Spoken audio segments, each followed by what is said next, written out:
it has finally clicked. I've actually kind of realized that I've learned how to properly study. Now, what does this mean? Now, quick context. I came into medical school about, I want to say 3 years ago. And when I came, I thought I was a tough shit. You know, everyone's very high achieving, egos are very high. And I had my first formative test, right? And I remember on that test, I was like, oh my God, I must have done amazing because I've been studying every day, everything that I was doing the same. And I got the test mark back and it was like, what? What just happened? I failed that test, obviously. And had that been a real test, I would have not been in medical school anymore, right? So obviously from that point on, I knew something had to change. And I spent my first 3 years, which was my preclinical years, kind of learning how to study and what worked best for me, what didn't work, and how to be as efficient as possible.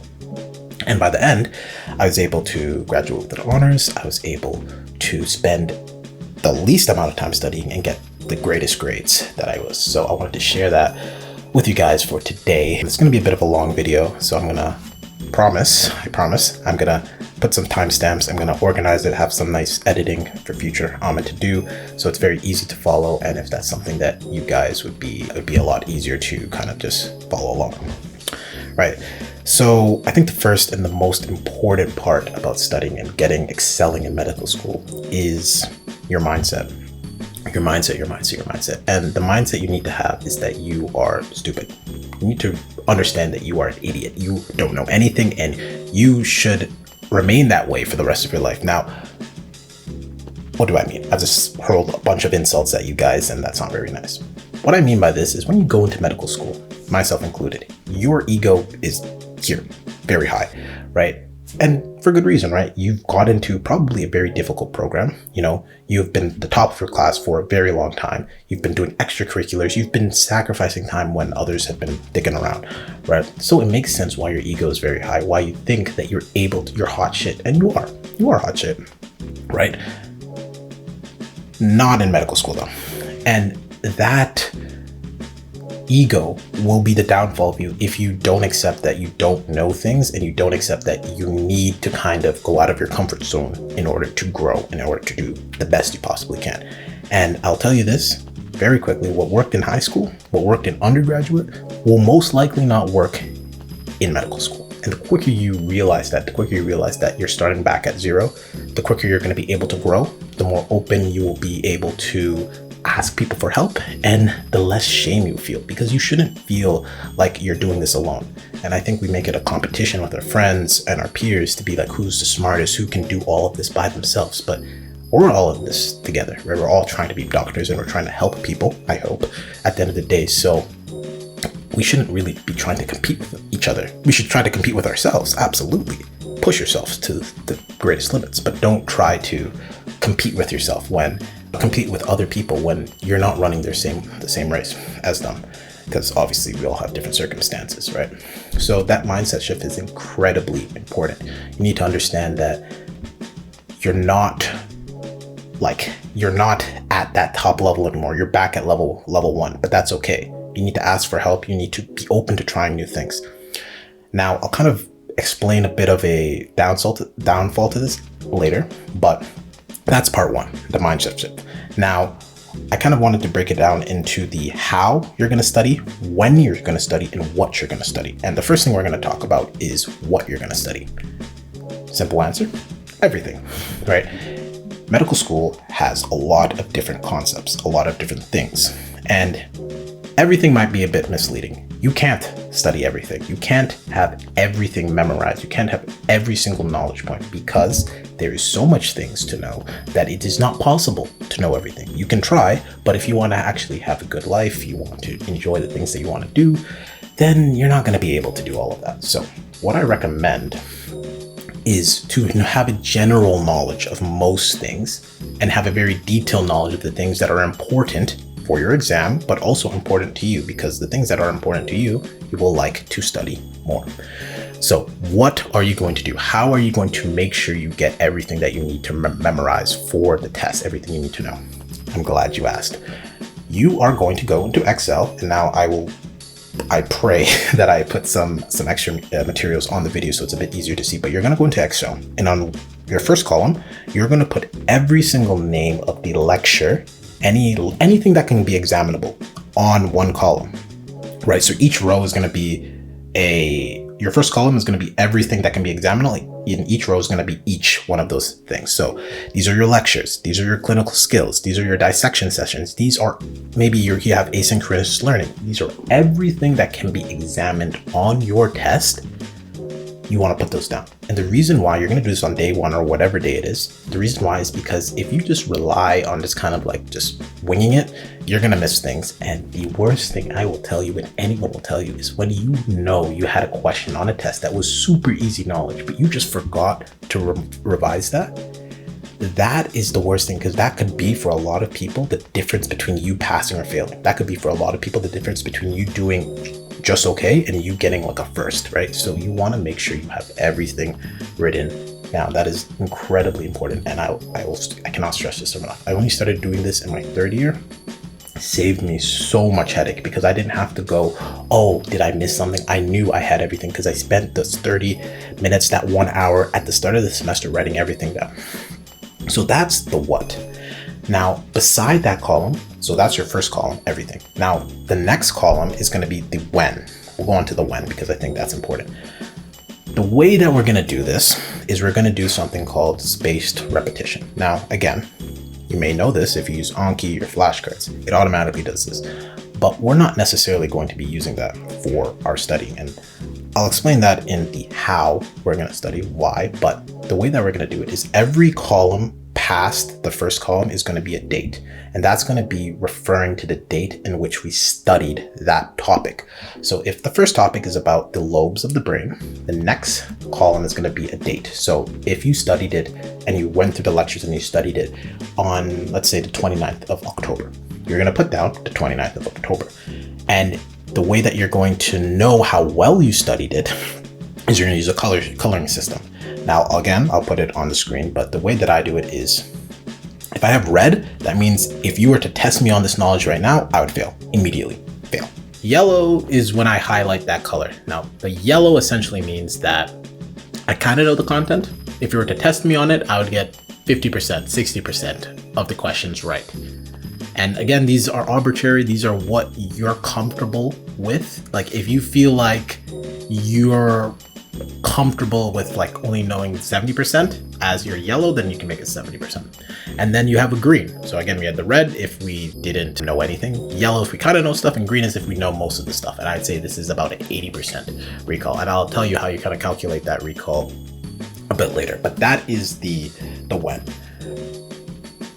Sorry guys. So we have these different colors and we have the dates. The way that we use it together and tell us actually when we study is we go through our lectures, right? And we see, okay, have I actually attempted this lecture, right? When we're trying to like revise, right? And if we see we attempted that lecture and we have multiple lectures we need to do, we just pick the one with the earliest date. So if it's like, I don't know, if you haven't seen this for like a week, that's going to be your earliest date. And then you're also going to pick the one that has the kind of the lowest color, right? So you want to be studying the things that are the hardest, that took you the hardest with the lowest recall, and the things that have been the furthest away, right? So you don't want to study something that you did really well on because it's good for the ego, but it's not good for the brain, right? Because you want to study things that you haven't done well on. You want to give more space to times of things that you've already done, because that will help you with studying, or that will help you to spend your time better and you'll actually remember a bit better. So that's kind of the when. Now, again, I'll explain, or not explain, but I'll kind of give an example at the end, or maybe I'll make another video, depending on how this one turns out. But that's the when. Now, the how. This is the meat and potatoes of the video. Now, I can't really see my screen, so hopefully this is recording, but this is how you're going to study. Now, I'll give a bit of theory first about the method I use, why I believe it's a bit better than using typical methods found, and I'll give a full breakdown. The way that I study is I use very broad questions in preclinical years, very broad questions to test my general knowledge and kind of get the big concepts down rather than using flashcards. Now, I still do use flashcards from time to time, but it's very Like, it's very niche. I don't use it very much. And there's a few reasons for this. The first reason why I use very broad questions is that broad questions allow me to kind of target the big ideas and allows me to build a more general foundational network. And the reason why I think this is very beneficial in preclinical rather than your clinical years is that in preclinical, you're learning about so many different systems. You're learning about all these different things, and a lot of this is new for a lot of people. And using flashcards, it's in the name. It's flash. It's very quick. It's very minute details. A flashcard might be, what is the exact blood supply to this exact muscle? And it's like a superior branch, right? It's very specific. Now, you'll do amazing with flashcards on multiple choice questions. And if you only want the marks, go with that, right? Find a flashcard deck from somebody who's an upper year student and just take those and just spam those flashcards from day one. You'll do amazing on multiple choice questions. The problem is when somebody asks you to synthesize knowledge from your brain, somebody asks you a question that's not exactly like your flashcard, you're going to struggle. And I think as doctors and people who are going to be responsible with people's lives in the future, I think it's our duty to at least be, cognizant of the fact that we should know this knowledge a bit more in depth than your average person, right? Or else why are we even being trusted with such a big responsibility to begin with? That's my personal belief, right? But the point is that you should be kind of building a knowledge base and then using the flashcards not as your primary way of learning, but just to add on details, right? And that's why I love using flashcards for clinical years, because we've already learned that big knowledge base. So we're just adding on details, and it's a lot easier. Because if you think of it as, actually, I don't have an analogy for this. Don't even think about it like that. The point is you're adding on the details. It's a lot easier, as you will find. Now, I'll give you a quick 5-minute way of how I go through a lecture, right? It doesn't take me 5 minutes. Each lecture usually takes me an hour from like not knowing anything to a general knowledge. And then each subsequent revision is around 30 minutes max. So imagine for example, we're going to take a lecture on, let's do, for this example, we're going to do the cranial nerves of the head, because that's one of my favorite lectures. I'm going crazy. One of my favorite lectures. Anyways, so the cranial nerves of the head. So if this is the first time I'm ever seeing this concept, you first want to prime your brain. We have kind of 3 stages. We have priming, we have learning, and then we have revising. So we want to prime the brain first. What we're going to do is we're going to take the slides, if they give us slides or whatnot, is we are just going to go through the slides and we're going to spend 5 minutes. Not 6, not 7, 5 minutes only. And we're going to go through all of the lecture, or all the slides, and we're just going to take a very brief look at anything that pops out to us that seems like, oh, this is interesting. Oh, this is something I didn't know, or this is like something I want to look into. You're going to take very quickly, 5 minutes. The point of this is just to get a general sense of what we're doing, so we're not going in completely cold. Right. So 5 minutes, we're done. We're at 5 minutes. Now the next 5 to 10 minutes, you want to prime yourself with questions. And the idea and the theory behind this is doing practice questions before you actually know any of the things. It will A, show you that, hey, you actually might know a bit more than you think.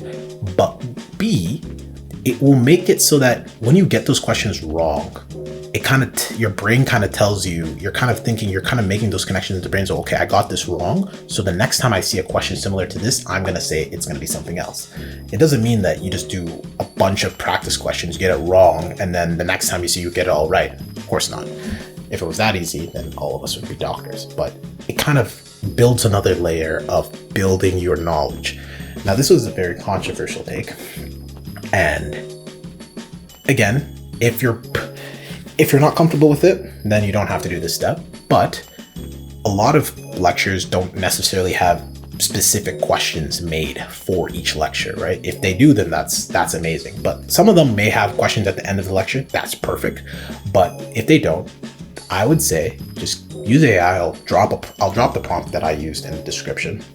But use AI, and what you'll do is you'll just say, make me 20 questions on this lecture. Boom, very easy. You want to answer those questions. Now, If you don't want to do that again, you don't have to do this step. It's just priming. It makes it a bit easier and you'll remember things a bit better later, but it's an optional step if you don't feel comfortable using AI, right? Obviously, the risks. Well, you got to make sure everything's not like, I'm not here to tell you like how to use AI. I think you're smart enough to do that yourself, but you want to make sure you prime yourself. Now, the next thing is learning. Now, this is another controversial topic. I'm full of controversies, of course, but you probably will have a lecture, right? If your lecture is recorded, do not go to it. Don't go to it. Do not waste your time going to that lecture.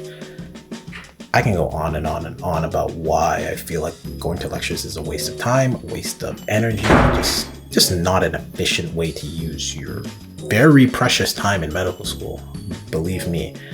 But I think it needs to be in another video. It's actually already in another video, but I'm going to make it again because I love talking about this. But do not go to your lectures. Instead, watch them 2x speed and try to, when you're watching, do not multitask. That's very important to understand, because if you multitask, you're not learning. You can't learn and write at the same time. You can't learn, like, you gotta pause and if you're gonna write something down, pause it, write, and then kind of go back to it, right?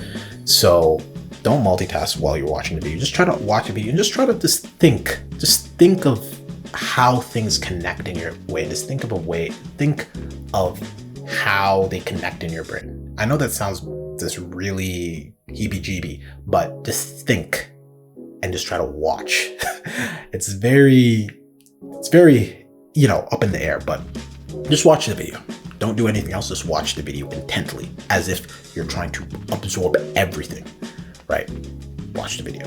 Now, if that video is 20 minutes long because it's a 2x 1 hour lecture, or 20 to 30 minutes long, right? So we're now at around 45 minutes, right? The next thing that you're going to do is you are going to make questions. Now, we've kind of primed ourselves. Now we're making the questions that we've kind of primed, we've learned. Now we're going to make the questions that we can kind of revise. Excuse me. Sorry, I'm like bloating up here for some reason. So we're going to make some questions, right?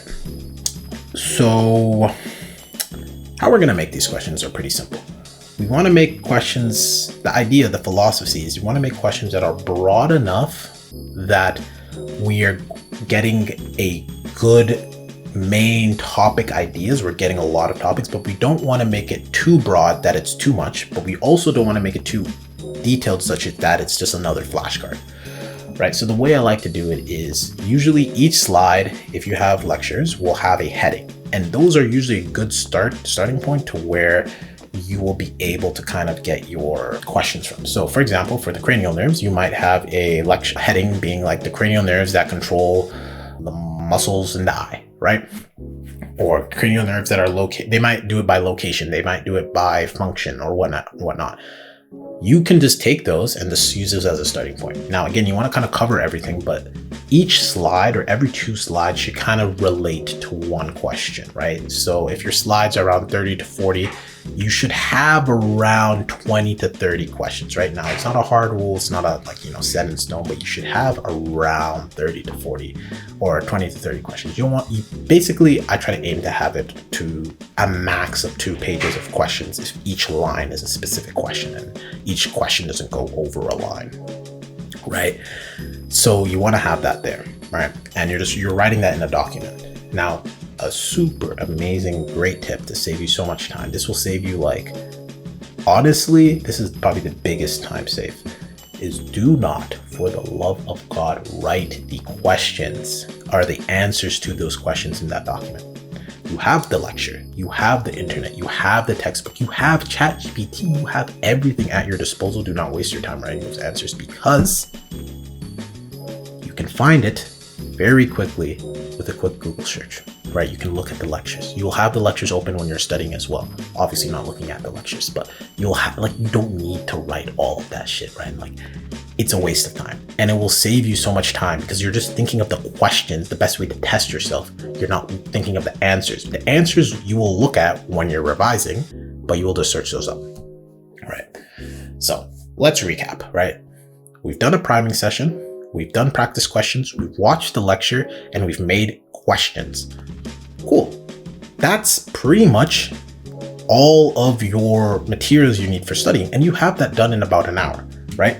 So that is basically the amount of time it takes to watch the lecture. You've done all of that and you've made your study material that is personal to you because you've made your own questions. Cool. So this is going to be how part 2, but how are you actually going to study from this material, right?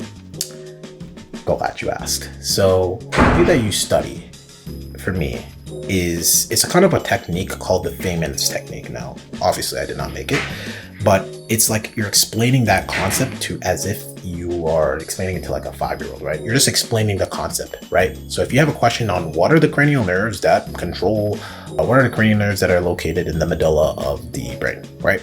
You are going to say, well, it's these cranial nerves. I can't remember right now because the brain's not really working, but you're going to say, you're going to say basically, you're going to answer the question, right? You're going to answer the question and you're going to explain it as if it was like a 5-year-old. So you're going to explain it in very simple terms that kind of gets the point across. And you do this for a couple of reasons. A, you explain it by talking because it's a lot easier than typing. It's a lot quicker because we're all about efficiency here. And B, if you can't explain it to like a 5-year-old, then that means you do not understand the concept well enough. That means you need to go back. So you're going to basically answer those questions, right? Now, obviously, some of the questions you're not going to be able to answer. That makes sense, right? But essentially what you want to do is, if you can't answer a question, you want to highlight it, or you want to have a highlighting system, right? I usually highlight it red if I can't answer it. I highlight it yellow if I can kind of answer it, and I don't mess with the question at all if I can't answer it. And I'm going to go through, basically you do that for every single question. And when you're done, you'll have questions that are highlighted that you do know how to answer and that you don't know how to answer. And then it's simple. Redo that process. You're going to start again, but you're going to start with the ones that you can't answer. You're going to do all of those. Then you're going to then go to the ones that you can kind of answer, do all of those. And then you're going to keep doing that until you have all of them back to normal, right? And that's you done. Once it's all back to normal, or once you've done your 30 minutes and you can recall all those questions from memory, and you can explain it into like a 5-year-old teaching, that's all you need to do for the lecture. And usually it only takes around 2 to 3 times of me revising to get to that level. Now, if I can't get to that level, I accept that, hey, I might need to learn that material in a different way. So I'll watch the lecture again, or I'll find a different method of learning, but it really is not too difficult.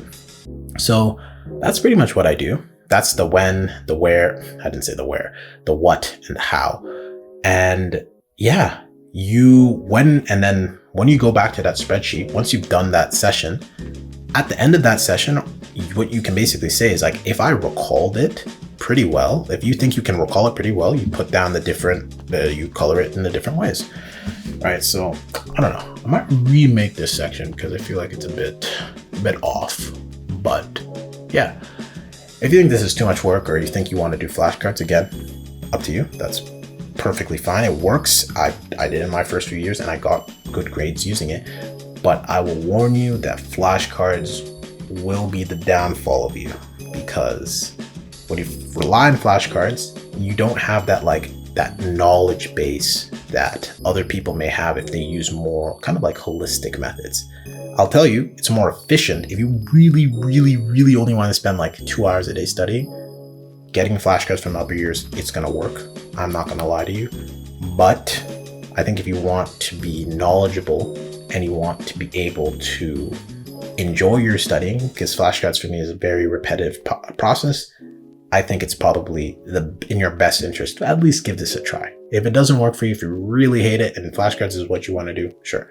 But don't knock it until you try it, as I say all the time. But yeah, that's the video for today. Hopefully it's still recording. If it's not, then I might actually, but yeah, see you guys later.